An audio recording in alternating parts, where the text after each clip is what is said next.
बिस्मिल्लाहिर्रहमानिर्रहीम अस्सलामु अलैकुम। मैं हूं मुसब उमैर एजुकेशन न्यूज़ के साथ। आज आपको एक अहम ख़बर से मतला करेंगे। जैसा कि हमें पता है कोरोना की सूरत हाल जो है वो दिन ब दिन बिगड़ती जा रही है। मुल्क भर में तालीमी सरगर्मियाँ इससे डिस्टर्ब हो सकती हैं।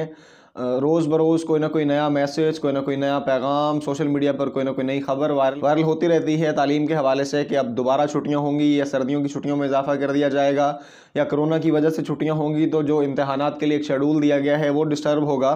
तो अभी तक कोई इसके लिए मुसद्दिका खबर नहीं मिली।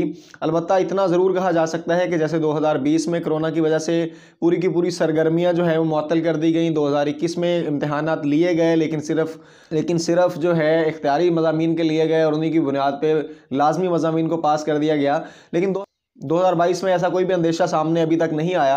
अलबत्ता छुट्टियों के हवाले से अगर बात करें तो छुट्टियां होने का दोबारा अभी कोई चांस नहीं। सूबाई वज़राए तालीम की प्रेस कॉन्फ्रेंस जो है वो आज यानी 13 जनवरी को मुनक्कद होने जा रही है। आज 12 बजे के बाद जो है बैनुल सूबाई वज़राए तालीम जो है वो सारे के सारे एक बैठक करेंगे। उनमें फ़ैसला किया जाएगा, तालीम के अतबार से अहम अनासर को मद्देनज़र लाया जाएगा और छुट्टियों के हवाले से भी डिस्कशन होगी और इम्तहानात के हवाले से जो डेट्स पहले इंटरमीडिएट की और मैट्रिक की अनाउंस कर दी गई हैं उनको भी दोबारा से देखा जाएगा और तालीमी सिलसिले के हवाले से स्कूल्स और इंटरमीडिएट के एग्जामिनेशंस के हवाले से मुख्तलिफ़ किस्म के टॉपिक्स जो हैं वो अंडर डिस्कशन आएंगे।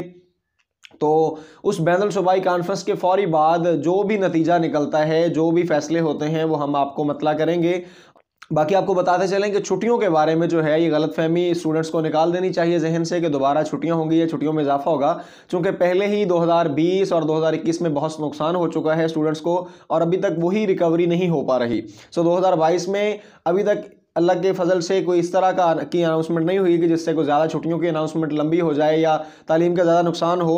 तो इम्तहानात के शेड्यूल को मद्देनज़र रखते हुए तलबा से ये गुजारिश है कि वो मैट्रिक और इंटरमीडिएट के बाद तालिबात हैं वो अपनी तैयारी पर फोकस करें और किसी भी ऐसी खबर पर कान न धरें जिसका बाकायदा तौर पर कोई नोटिफिकेशन या बाकायदा तौर पर शफकत महमूद साहब या डॉक्टर मुराद रास का कोई ट्वीट ना आए, तब तक किसी भी फेक न्यूज़ पर वो यकीन ना करें। अपनी स्टडी पर फोकस रखें, अपना ख्याल रखें, अपनी पढ़ाई पर तवज्जो दें। इंशाल्लाह जैसे ही कोई नई खबर हमें मिलती है बैनुल सूबाई प्रेस कॉन्फ्रेंस के बाद हम आपको फौरी तौर पे इत्तला देने की पूरी कोशिश करेंगे। अपना बहुत सारा ख्याल रखिएगा। आइंदा मिलेंगे इंशाल्लाह एक नई खबर के साथ। तब तक के लिए अस्सलाम वालेकुम।